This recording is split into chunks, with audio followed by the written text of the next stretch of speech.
आज का जो टॉपिक है हमारा वो है कंडीशनल स्टेटमेंट। कंडीशनल स्टेटमेंट क्या होती है, इसको भी दो पार्ट्स में ब्रेक किया हुआ है मैंने। तो कंडीशनल स्टेटमेंट को समझने के लिए पहले हम एग्जीक्यूशन फ्लो को समझते हैं।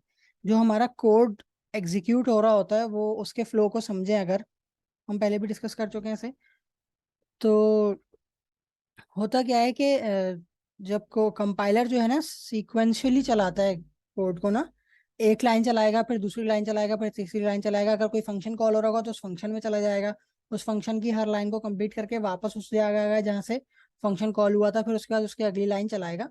तो ये जो है एग्जीक्यूशन हो रही होती है जब तक फंक्शन एंड नहीं हो जाता। एक के बाद एक लाइन चल रही होती है। कुछ हमें कोई किसी टाइम ऐसा भी ज़रूरत पड़ सकती है, बल्कि पड़ती ही है ज़रूरत, कि हम चाहें कि ये जो स्पेसिफिक पीस ऑफ कोड है ना ये ना चले। ऐसी बात हो सकती है, जैसे मिसाल के तौर पर हमने एक कोड लिख दिया और जो है ना वो कोड एक ही हम अब अगर हम एक बड़ा कोड बनाएंगे और मान लिया हम किसी स्कूल के लिए कोड बना रहे हैं, या और आसान करते हैं, किसी मान लें किसी जो है ना ऐसी बस के लिए कोड बना रहे हैं। अब अगर बस है तो बस में जो है दो सेक्शंस होते हैं। अगर हम पाकिस्तान के हिसाब से बात करें तो दो सेक्शंस होते हैं, एक लेडीज सेक्शन होता है और एक जेंट्स सेक्शन होता है। तो अगर हम कोई कोड ऐसा बना रहे होंगे जो पूरी बस को कंट्रोल करने के लिए होगा, तो उसमें हमें कोड लेडीज सेक्शन का कोड भी लिखना होगा और जेंट्स सेक्शन का कोड भी लिखना होगा। लेकिन जब कोई लेडीज एंटर करेंगी उस बस में तो वो लेडीज सेक्शन का कोड चलेगा, और अगर कोई जेंट्स एंटर करेंगे तो वो जेंट्स सेक्शन का कोड चलेगा। तो क्या हुआ, हमने अपनी एग्जीक्यूशन जो है उसको लिमिट कर दिया कि सिनेरियो बेस्ड कर दिया। एक सिनेरियो होगा तो ये वाला कोड चले, एक सिनेरियो होगा तो ये वाला कोड चले। तो ये चीज़ हमें मिलती है ये कंडीशनल स्टेटमेंट्स के थ्रू। मतलब कंडीशनल स्टेटमेंट के थ्रू हम लोग अपनी हिसाब से कोड चला सकते हैं कि ये बेशक कोड पूरा लिखा हुआ होगा, लेकिन कभी जब हम चाहेंगे तो ये वाला कोड चलेगा। मिसाल के तौर पर ऊपर की 5 लाइनें जब हम चाहेंगे तब चलेंगी, और जब हम चाहेंगे नीचे की 5 लाइनें चलें तब नीचे की 5 लाइनें चलेंगी। तो ये चीज़ हमें कौन फराहम करता है? ये कंडीशनल स्टेटमेंट फराहम कर रहे होते हैं। तो ये जो चीज़ मैंने अभी आप सबको बोली कि ये हम लोग असल में एग्जीक्यूशन के फ्लो को कंट्रोल कर रहे होते हैं इस तरह। तो आज पार्ट 1 में जो हम लोग पढ़ने वाले हैं वो है इफ एल्स। इफ एल्स ये कंडीशनल स्टेटमेंट ही है। इसके थ्रू हम लोग जो है अपनी एग्जीक्यूशन को कंट्रोल कर रहे होते हैं। वो कैसे, इसका सिंटेक्स क्या होता है वो हम सीखेंगे आज। इफ स्टेटमेंट किस तरह लिखी जाती है? अगर हमें यहाँ पे वही बात बताइए कि अगर हमें ऑल्टरनेट कोड चलाना है तो हम लोग वो इफ की स्टेटमेंट के थ्रू बहुत आसानी से ये काम कर सकते हैं कि हम लोग इफ स्टेटमेंट लिख देंगे सबसे पहले, और वहां पे वो इफ चेक कर रहा होगा कि ये, जैसे मैंने अभी जो एग्जांपल दी थी, कि वो जेंट्स एंटर हुआ है या लेडीज एंटर हुई है। तो उस हिसाब से फिर वो इफ चेक करेगा पहले, और फिर तो वो बता देगा कि आपको कौन सा कोड चलाना चाहिए। इसी तरह से हम लोग जनरल फॉर्म देख लेते हैं कि इफ की जनरल फॉर्म कैसी होती है। तो इफ की जनरल फॉर्म में सबसे पहले इफ आता है, उसके बाद राउंड ब्रैकेट्स आते हैं। ठीक है। और राउंड ब्रैकेट्स के अंदर एक एक्सप्रेशन आती है। ये वही एक्सप्रेशन होगी जिसको हमें चेक करना है। जैसे मैं जो एग्जांपल दे रहा हूँ कि वो जो भी एंटर हुआ है उसका जेंडर क्या है, जेंट्स या लेडीज। तो ये एक्सप्रेशन कहलाती है। ठीक है, जो मैं अभी मिसाल दे रहा हूँ उस हिसाब से। फिर एक्सप्रेशन के बाद इफ की स्टेटमेंट आ जाएंगी। इफ की स्टेटमेंट का क्या मतलब? इफ की स्टेटमेंट का मतलब ये है कि जो इफ की एक्सप्रेशन के ट्रू होने पे, इफ की कंडीशन के ट्रू होने पे हमें स्टेटमेंट चलानी है, वो इफ के बाद आ जाती है। ठीक है। और वो स्टेटमेंट एक भी हो सकती है और एक से ज्यादा भी, मतलब ब्लॉक ऑफ स्टेटमेंट्स भी हो सकता है, 5-6 लाइनें भी हो सकती हैं। अगर एक स्टेटमेंट है तो जैसे ये हमने जनरल फॉर्म देखी देखी है इस तरह ही होगा। लेकिन अगर एक से ज्यादा स्टेटमेंट्स हैं तो इफ के आगे उसकी बॉडी बनाई जाएगी। करली ब्रैकेट से बॉडी बनती है, हमने फंक्शन में भी देखा है। तो जैसे फंक्शन की बॉडी होती है वैसे ही इफ की भी एक बॉडी होती है। अगर उसमें स्टेटमेंट्स एक से ज्यादा हो, अगर एक ही स्टेटमेंट होगी तो हमें बॉडी बनाने की जरूरत नहीं होती, वो भी हम देख लेंगे। यहाँ पे ये यही बात बता रहे हैं कि जो एक्सप्रेशन होती है, जो इफ की ब्रैकेट में एक्सप्रेशन लिखेंगे हम, वो हमेशा बूलियन होनी चाहिए। तो बूलियन एक्सप्रेशन हम सीख चुके हैं पहले, अगर किसी को बूलियन एक्सप्रेशन का नहीं आइडिया है तो वो जो हमारी लास्ट वीडियो है उससे देखेंगे तो बूलियन एक्सप्रेशन का आइडिया हो जाएगा। तो स्टेट एक्सप्रेशन हमेशा बूलियन होनी चाहिए कि उसके बिहाफ पे कंडीशन का रिजल्ट आएगा कि क्या ट्रू है या फॉल्स है, उस हिसाब से फिर स्टेटमेंट चलेंगी। अगर कंडीशन ट्रू होगी तो फिर ये स्टेटमेंट चल जाएगी, वरना ये स्टेटमेंट नहीं चलेगी, जो इफ के बॉडी में होगी जो स्टेटमेंट। इस तरह से ये वही बात बताई हुई है कि जो स्टेटमेंट होती है, जो इफ की बॉडी में जो चीज़ है, वो एक लाइन भी हो सकती है और एक से ज्यादा लाइंस भी हो सकती हैं। ये भी वही बात बता दी कि अगर हमें हमारी ब्लॉक ऑफ स्टेटमेंट्स है, मतलब एक से ज्यादा स्टेटमेंट है, तो हम उसको फिर बॉडी बनाएंगे इफ की, और उस बॉडी में सारी स्टेटमेंट्स को लिख देंगे। तो जब कंडीशन ट्रू होगी तो वो बॉडी के अंदर जितनी स्टेटमेंट्स हैं वो सब चल जाएंगी, और अगर कंडीशन फॉल्स हो जाएगी, मतलब एक्सप्रेशन जो लिखी हुई है वो फॉल्स हो जाएगी, तो वो उस बॉडी को स्किप करके उसके आगे जो कोड होगा सिर्फ उसको चला देगा। जैसे यहाँ पे एग्जाम्पल दी हुई है कि इफ, अगर ब्लॉक ऑफ स्टेटमेंट्स हैं तो किस तरह होगा कि इफ और ब्रैकेट में एक्सप्रेशन, जो भी हमें कंडीशन लगानी है वो एक्सप्रेशन यहाँ पे आएगी ब्रैकेट के अंदर, और फिर बॉडी बनेगी करली ब्रैकेट से, और उस करली ब्रैकेट की बॉडी के खत्म होने से पहले जितनी भी स्टेटमेंट्स हमें चलानी है वो सब आ जाएंगी। इसी की एग्जांपल अगर हम देख लें अगर हम एक वेरिएबल ले लेते हैं एक्स, उसके बाद ये डॉट डॉट्स बता रहा है कि उसके बाद कोई कोड लिखा हुआ है, मिसाल के तौर पर यूजर से इनपुट ले लिया एक्स में कोई ना कोई। ठीक है, अब हमें ये चेक करना है कि ये जो एक्स यूजर ने इनपुट दिया है वो इवन है या ऑड है, या उसके लिए कोड लिखा हुआ है। तो अब हमने क्या किया, हमने ये एक बुलियन एक्सप्रेशन है, ये हमने देखा भी था पहले कि ये x%2, मतलब ये मॉड्यूलस परफॉर्म हो रहा है। अगर ये मॉड्यूलस क्या होता है ये नहीं समझ में आ रहा तो हमने पहले एक वीडियो इसकी भी बनाई हुई है, वो देख सकते हैं, तो उससे मॉड्यूलस आप लोग को समझ में आ जाएगा। तो ये x मॉड्यूलस कर रहा है 2 के साथ। ठीक है, इस स्टेटमेंट का मतलब ये है कि ये अगर 2 से डिविजिबल होगा तो ये आउटपुट 0 देगा, और अगर 2 से डिविजिबल नहीं होगा तो ये आउटपुट 1 देगा। तो ये बूलियन एक्सप्रेशन हो गई, क्योंकि ये 1 या 0 ये आउटपुट दे रहा है। तो उस बिहाफ पे ये इफ की कंडीशन, अगर ये आउटपुट 0 देगा तो इफ की कंडीशन फॉल्स हो जाएगी, और अगर ये 1 देगा तो ट्रू हो जाएगी।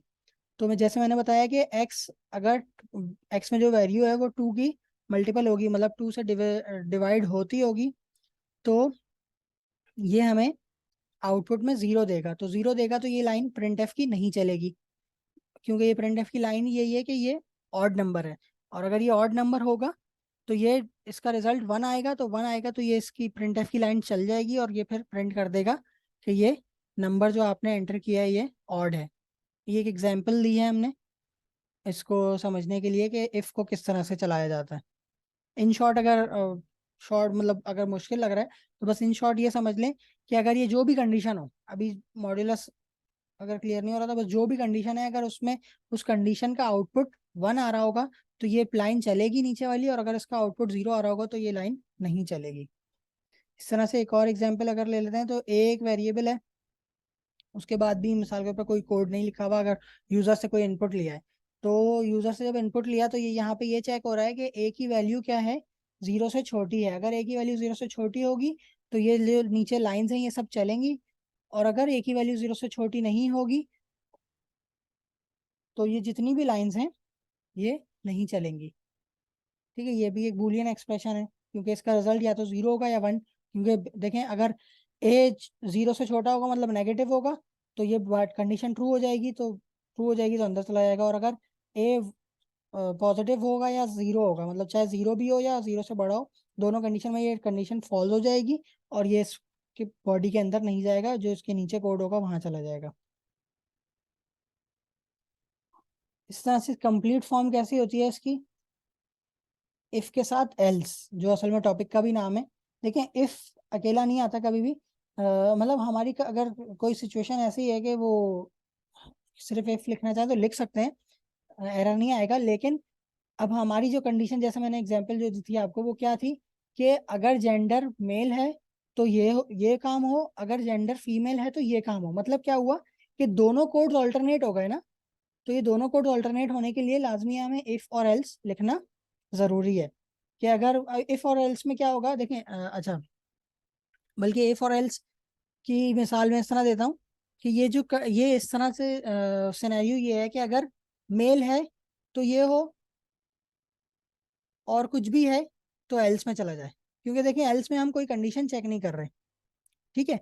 तो ये उस सिनेरियो के लिए है, लेकिन अगर हमें एल्स में भी कंडीशन चेक करनी है तो वो भी हम नेक्स्ट इसी के आगे अभी हम सीखेंगे उसके लिए कैसे होगा। लेकिन अभी सिनेरियो क्या है कि बस सिर्फ ये कंडीशन, पहली कंडीशन चेक हो। अगर पहली कंडीशन ट्रू है तो स्टेटमेंट वन चले, और अगर पहली कंडीशन फॉल्स है तो स्टेटमेंट टू चल जाए। तो ये सिनेरियो सिर्फ हम जब यूज कर रहे होते हैं जब हमारी दो ही कंडीशंस हो। लेकिन अगर कभी ऐसी कंडीशन आ जाए कि तीन कंडीशंस भी हो सकती हैं, कोई और सी मिसाल हम ले सकते हैं कि जैसे कि अगर कोई वो है, कोई झूला है, ठीक है। झूले के लिए हमने चेक लगाया हुआ है कि जो बच्चे 18 साल से छोटे हैं वो इस झूले पे नहीं बैठ सकते, ठीक है। तो उस कंडीशन में क्या होगा कि ये कंडीशन तो चल जाएगी कि भाई 18 साल से छोटे बच्चे नहीं बैठ सकते, तो पहली कंडीशन हो जाएगी इफ में चला जाएगा। अगर 18 से छोटा है बच्चा तो स्टेटमेंट वन चलेगी, और अगर 18 से बड़ा है तो स्टेटमेंट टू चल जाएगी। तो ऐसे सिनेरियो के लिए तो ये परफेक्ट होता है इफ एल्स। लेकिन अगर कभी ऐसा सिनेरियो आ जाए कि 18 साल से छोटे बच्चे नहीं बैठ सकते और 50 साल से बड़े लोग भी नहीं बैठ सकते, ठीक है। तो ये तीन कंडीशंस हो गई ना, कि हमें ये भी चेक करना होगा कि 18 से छोटा तो नहीं है, और हमें ये भी चेक करना होगा कि वो 50 से बड़ा तो नहीं है। तो उस सिनेरियो में फिर हमें यहाँ पे इफ एल्स से काम नहीं होगा, बल्कि हमें और कंडीशंस भी लगानी होंगी, वो अभी हम आगे सीखेंगे। इसी को अगर हम और आगे देखें तो ये इन्होंने वही बताया हुआ है कि जो है ना, दोनों स्टेटमेंट्स कभी भी एक साथ नहीं चल सकती, या तो पहली चलेगी या फिर दूसरी। ये फायदा होता है कंडीशनल स्टेटमेंट का इफ एल्स का। तो इसी तरह से यहाँ पे इन्होंने एग्जाम्पल भी दिखाई हुई है कि अगर x बराबर है वन के तो प्रिंट कर दो x इज वन, वरना प्रिंट कर दो x इज नॉट वन।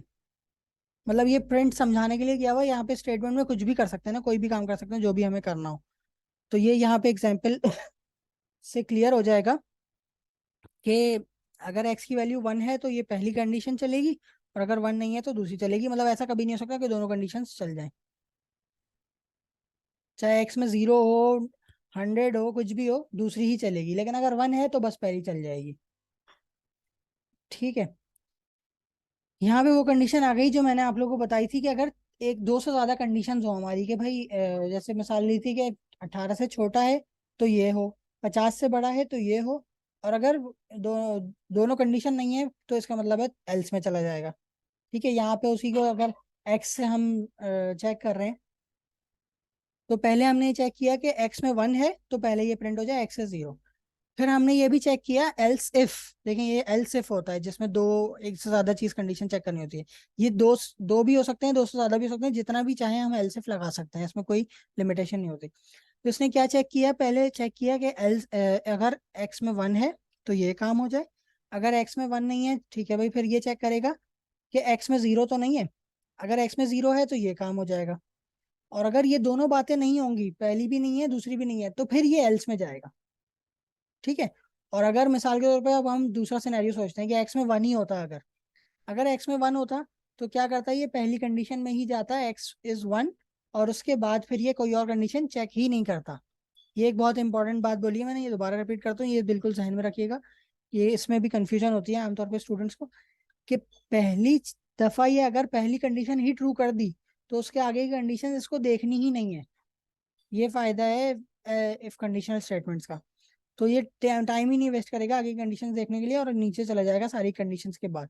और अगर पहली कंडीशन ट्रू नहीं हुई तो फिर ये दूसरी कंडीशन भी देखेगा, दूसरी भी ट्रू नहीं हुई तो फिर ये तीसरी भी देखेगा, ठीक है। तो इसी तरह से अगर हम आगे चलते हैं तो अब एक और कंसेप्ट होता है नेस्टेड इफ का। अगर हम ये चाहते हैं, इसको इस तरह से समझें कि हमें कोई ऐसी चेक लगा ऐसा चेक लगाना है कि जो है ना, पहले तो हम ये चेक कर रहे हैं कि जो भी जो भी कस्टमर हमारे पास आया, हम एक एक मार्ट में है, वो जो मार्ट है उस मार्ट में जो हम चीजें दे रहे हैं वो हम टॉफियां बांट रहे हैं, ठीक है। उस मार्ट में अगर हम टॉफियां बांट रहे हैं तो हम सबसे पहले तो एज रिस्ट्रिक्शन लगाएंगे कि हम टॉफी सिर्फ 10 साल से छोटे बच्चे को देंगे, ताकि ऐसा ना हो कि बड़े बड़े भी आके टॉफी ले लें और फिर बच्चों को ना मिले। तो हम सबसे पहले जो कंडीशन लगाएंगे वो ये लगाएंगे कि जो भी 10 साल से छोटे हैं वो आ जाएं। ठीक है। तो 10 साल से छोटे बच्चे जब आना शुरू हो जाएंगे तो हमने वहां पे दो तरह की टॉफीज रखी हुई हैं, एक पिंक और एक ब्लू। फिर उसके बाद हमें ये चेक करना है कि जो लड़के हैं उनको ब्लू देनी है और जो लड़कियां हैं उनको पिंक देनी है।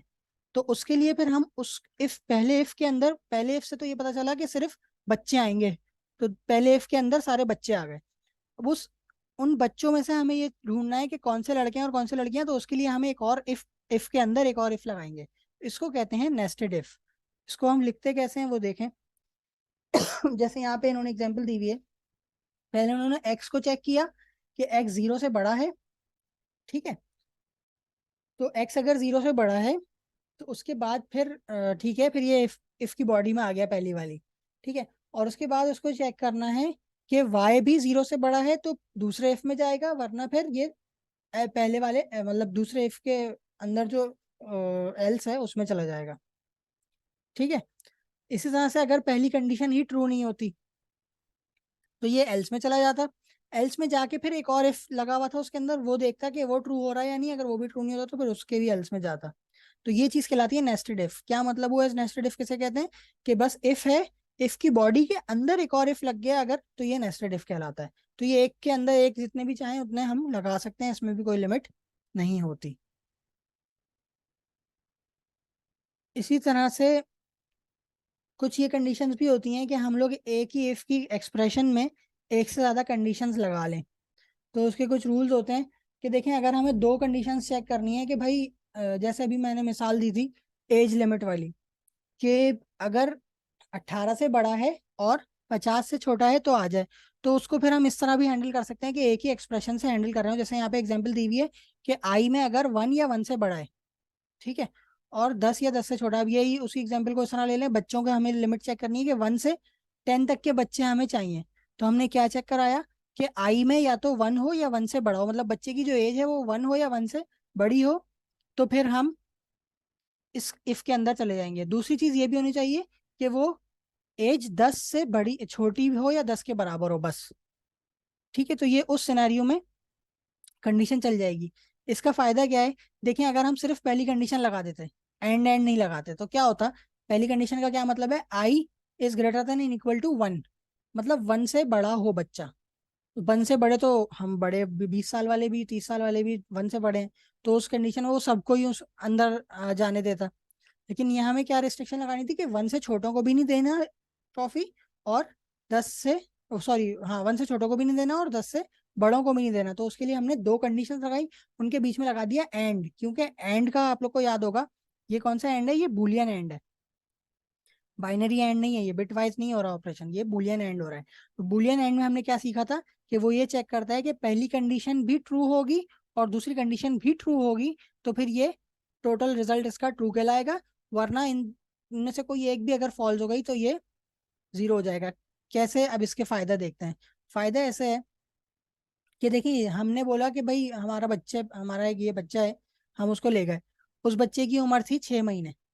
ठीक है। अगर सिर्फ हमने ये कंडीशन लगाई होती कि वो 10 साल से छोटा है, तो 10 साल से छोटा की अगर कंडीशन सिर्फ लगाते तो क्या होता कि वो उस कंडीशन उसमें वो उस छोटे से बच्चे को भी जाने दे देते और छोटे से बच्चे को टॉफी देनी नहीं थी। तो ये हमारी कंडीशन मतलब ये हमारा कोड सही सही नहीं कहलाता, जो हम कंडीशन चाह रहे हैं वो नहीं होती।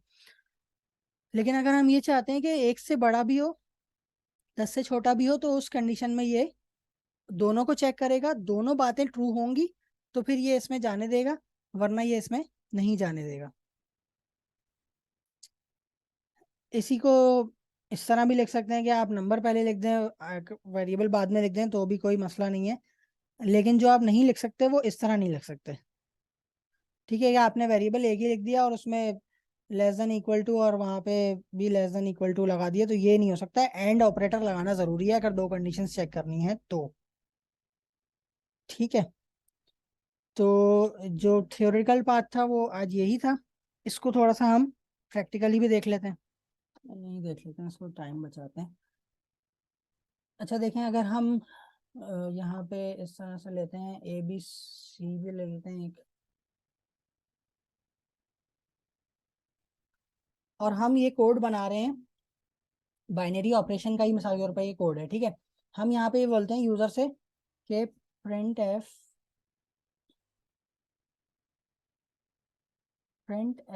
एंटर वैल्यू, किस तरह करते हैं, एंटर 1 फॉर और एंड 2 फॉर एंड। हम नीचे दो ऑपरेशन परफॉर्म कर रहे हैं ना, और एंड। हम यूजर से कह रहे हैं अगर आपको और ऑपरेशन चेक करना है तो आप 1 दबाएं, और अगर एंड ऑपरेशन चेक करना है तो आप 2 दबाएं। वो हमने वेरिएबल सी में ले ली वैल्यू उसकी, ठीक है। अब क्या हुआ, यूजर ने इसमें वैल्यू डाल दी। अब हमें ये चेक करना है कि यूजर ने 1 डाला है या 2 डाला है। उसके लिए हम क्या करेंगे, इफ, यहाँ पे चेक कराएंगे कि सी में क्या वैल्यू है। सी इक्वल टू 1, हमने ये पढ़ा है ऑपरेशन इक्वल टू का कंपैरिजन ऑपरेटर कहते हैं इसको। वीडियो में अगर किसी को नहीं समझ में आया तो देख सकते हैं। सी इक्वल टू 1 हमने चेक करवाया। इसकी एक बॉडी बनाई, क्योंकि हमें एक से ज्यादा लाइंस चाहिए इसमें, तो इसकी बॉडी बनाएंगे। इसकी बॉडी हम कहाँ तक बनाएंगे, जहां तक और है ना, और का ऑपरेशन जहां तक हो रहा है यहाँ तक इसकी बॉडी हो जाएगी।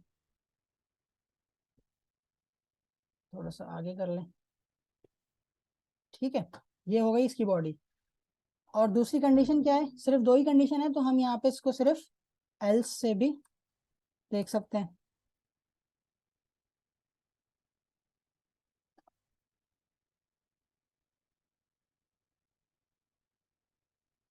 आगे कर लेते हैं इसको, और ये हो गया काम, ठीक है। सिर्फ इतना सा काम किया मैंने। अब क्या होगा, पहले क्या हो रहा था इसी कोड में देखा था हमने कि एंड भी चल रहा था और भी चल रहा था। लेकिन अब क्या होगा, अगर यूजर 1 दबाएगा तो और होगा, और अगर 2 दबाएगा तो एंड होगा। अब इसको चेक कर लेते हैं किस तरह। ठीक है, सबसे पहले इसने पूछा कि एंटर 1 फॉर और एंड 2 फॉर एंड। अगर ऑपरेशन और परफॉर्म करना है तो 1 दबाएं, चलो मैंने 1 दबा दिया।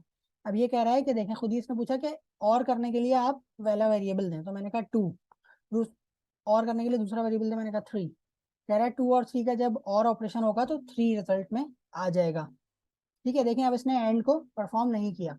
अब इसी को अगर हम दोबारा से चलाते हैं और हम कहते हैं अब हमें एंड परफॉर्म करना है, तो क्या हुआ, इसने कहा कि एंड परफॉर्म करने के लिए पहला वेरिएबल दें, मैंने कहा 3, दूसरा 5, उसका रिजल्ट आ गया 1। तो उम्मीद करता हूँ ये एल सिर्फ आप लोगों को समझ में आया होगा। इसी को अगर हम हम और थोड़ा सा एडवांस करते हैं और एक नॉट पर ऑपरेशन भी करते हैं। Unsigned character ch equal to 10, ठीक है। और हम यहाँ पे कहते हैं कि एल्स इफ, अब देखें हमने यहाँ पे यूजर से बोला ना कि 1 और के लिए, 2 एंड के लिए, और फिर एंड 3 फॉर नॉट। तो क्या हुआ, 1 और 2 तो हमें फिर चेक करना ही पड़ेगा कम से कम। तो सी में 1 है तो और होगा, सी में 2 है तो एंड होगा, और अगर दोनों नहीं है, तीसरी कंडीशन, तो फिर लाजमी है तीसरी ही होगी। उसमें हम क्या करेंगे, उसमें हम ये काम कर लेंगे, बल्कि डायरेक्टली हम बता देंगे कि ये दोनों काम कर लेते हैं, बस सिर्फ नॉट परफॉर्म करना है ना, तो मैंने ये किया। अच्छा, इसके लिए रिजल्ट 1 हमें एक और चाहिए होगा वेरिएबल, रिजल्ट 1 के नाम से, और उसमें कुछ भी नहीं होगा। और हम लोग यहाँ पे उसमें नॉट परफॉर्म कर रहे होंगे। किसका नॉट परफॉर्म कर रहे हैं हम, जो सी एच में वैल्यू है। तो binary not of percent D is this. पहला क्या है, अच्छा यहाँ पे परसेंट डी सही है, ये क्या है सी एच, ये क्या है रिजल्ट 1, ठीक है। अब क्या होगा कि अगर 1 हुआ तो और, 2 प्रेस हुआ तो एंड, और 3 प्रेस हुआ तो नॉट। चेक कर लेते हैं, सबसे पहले 3 ही प्रेस करके देखते हैं। 3 प्रेस करते हैं तो इसने बता दिया ये इसने नॉट परफॉर्म किया 10 का, और उसकी वैल्यू आ गई -11। ठीक है, जो नॉट होता है ये किस तरह से हो रहा होता है, ये अभी इस पे हम नहीं जा रहे। इसकी अगर नहीं समझ में आया तो आप लोग इसको फिर पुरानी वीडियो से देख लीजिएगा। मैं बस एक कंडीशन और आप लोग को दिखाता हूँ कि देखें एक गलती क्या है इस कोड में। वो गलती ये है कि यूजर से हमने कहा 1 2 3 परफॉर्म करो, 3 अगर उसने दबाया तो नॉट होगा, लेकिन अब देखें 3 से कुछ बड़ा होगा ना तो भी ये नॉट ही कर देगा। ये देखें, ये इसमें मिस्टेक है ना। तो ये अगर कंडीशन ज्यादा हो तो फिर हमें हर जगह एलसिफ ही लगा लेना चाहिए। मतलब ऐसी सिचुएशन हो सकती है वो कुछ और डाल दे इन यूजर, तो एलसिफ ही लगाना चाहिए। तो इसको ज्यादा अच्छा करने के लिए हमें क्या करना चाहिए था, यहाँ पे भी इफ लगाते, सी इक्वल टू 3 चेक कर लेते। और अगर मैंने कहा कि चलें यूजर ने गलत इनपुट दे दिया तो हम यहाँ पे फिर कह दें इनवैलिड इनपुट, तो ये ज्यादा बेहतर हो जाएगा।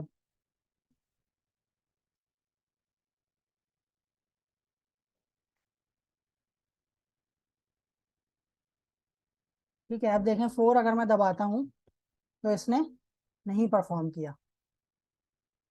ठीक है, तो ये फायदा होता है कंडीशंस का कि हम अगर ऑल्टरनेट कोड देखें, कोड कितना बड़ा लिखा हुआ है यहाँ पे ना, और भी हो रहा है, एंड भी हो रहा है, नॉट भी हो रहा है, फिर उसके बाद हमने एक इनवैलिड प्रिंट खुद लगा दिया। तो ये लेकिन चलाता वो है जो हमें जिसकी ज़रूरत है। ठीक है, तो उम्मीद करता हूँ ये चीज़ क्लियर हो गई होगी।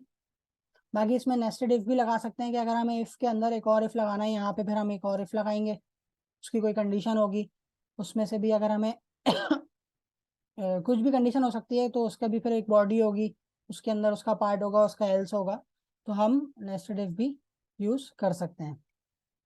तो ये जो अभी हमने देखा, ये इफ और एल्स इफ देख लिया कि इफ और एल्स इफ कैसे यूज हो रहा होता है। उम्मीद करता हूँ ये चीज़ क्लियर हो गई होगी।